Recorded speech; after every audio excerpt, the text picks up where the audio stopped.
எந்த கூட்டம் நடந்தாலும் செந்தமிழன் சீமான் தலைமையில் கடல் போல் கூட்டம் கூடுகிறது. ஏன் தெரியுமா? இதை குறித்து தான் இன்றைய காணொளியில் காணவிருக்கின்றோம். தமிழ் தலைவன் நேயர்கள் அனைவருக்கும் வணக்கம்.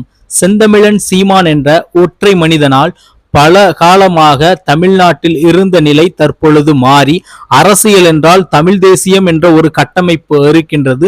அந்த கட்டமைப்பிற்குள் தமிழ்நாட்டு மக்கள் தமிழை அடிப்படையாக கொண்டு ஒட்டுமொத்த தமிழ்நாடும் தமிழ் பண்பாடும் தமிழ் கலாச்சாரமும் அடிப்படையாக கொண்டதுதான். இதை வைத்துதான் நாம் அரசியல் செய்ய வேண்டும்.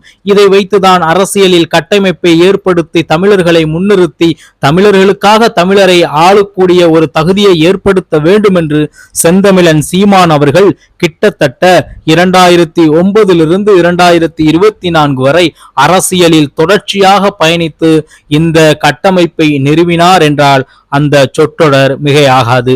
எனவே தமிழ்நாட்டு மக்களுக்கு மிகவும் பிடித்தமான தமிழ் தேசிய கொள்கை, இன்னமும் தமிழை எப்பொழுதுமே தலைக்கு மேல் வைக்கக்கூடிய ஒரு கொள்கை, தமிழை தான் முன்னிறுத்தி தமிழர்களுக்காக எல்லா வேலையும் செய்ய வேண்டும் என்ற சிந்தனையின் அடிப்படையான கொள்கை. தமிழ்நாட்டில் தமிழை தான் நாம் எல்லா வகையிலும் பெருமைப்படுத்த வேண்டும், கல்வி வழியிலும் அதை தான் பெருமைப்படுத்த வேண்டும். இன்னமும் எந்தெந்த வகையிலெல்லாம் தமிழ் மொழியை பெருமைப்படுத்த முடியுமோ அதன் மூலமாக தமிழ் மொழியை உயர்த்த வேண்டும் என்ற அடிப்படை சிந்தனையை கொண்ட ஒரு கட்சி, ஒரு அமைப்பு, ஒரு தலைவர் இருக்கின்றார் என்றால் அது செந்தமிழன் சீமான் என்ற தலைமையும் நாம் தமிழர் கட்சி என்ற அமைப்பும் தான் என்றால் அந்த சொற்றொடர் மிகையாகாது. எனவேதான் செந்தமிழன் சீமான் என்ற பெயரை போட்டு பொதுக்கூட்டம் என்றாலே அங்கே பொதுக்கூட்டமாக அது நடக்காமல் மிகப்பெரிய மாநாடாகவே நடக்கின்றது. சீமானின் முகத்தை பார்ப்பதற்காக, அவருடைய பேச்சை கேட்பதற்காக தமிழ்நாட்டில் இருக்கக்கூடிய புரட்சிகர இளைஞர்கள் நாம் தமிழர் கட்சியில் இருக்கின்றார்கள் என்பதை பார்ப்பதற்காக அந்த இடத்தில் கூட்டங்கள் கூடுகின்றன.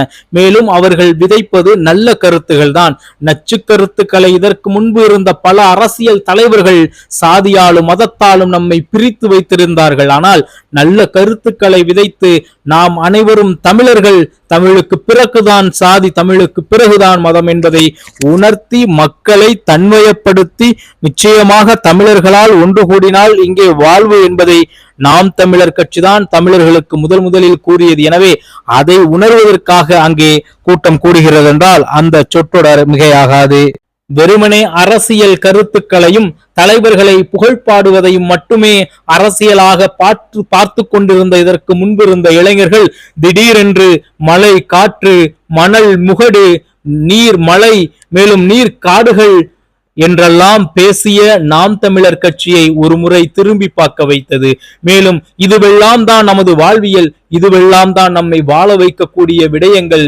காற்று மாசுபட்டால் நம்மால் வாழ முடியாது, நீர் மாசுபட்டால் நம்மால் வாழ முடியாது, மலைகளை வெட்டி எடுத்து விட்டால் நம்மால் வாழ முடியாது, இயற்கை விவசாயம் இல்லாவிட்டால் நம்மால் வாழ முடியாது என்று நம்மாழ்வார் அவர்களுடைய கருத்தை பொதுமக்களில் விதைத்த நாம் தமிழர் கட்சியை தான் மக்கள் விரும்புகிறார்கள். ஆகவேதான் அங்கே கூட்டம் கூடுகின்றது.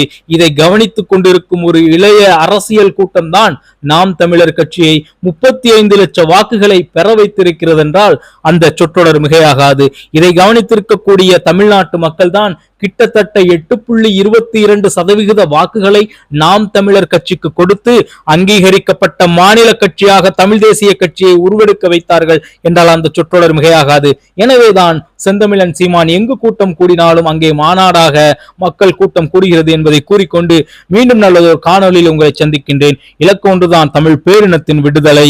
தொடர்ச்சியாக தமிழ் தலைவனை பின்பற்றி வாருங்கள். மேலும் சப்ஸ்கிரைபுகளை அதிகப்படுத்தி தாருங்கள் என்று கூறி விடைபெறுகின்றேன்.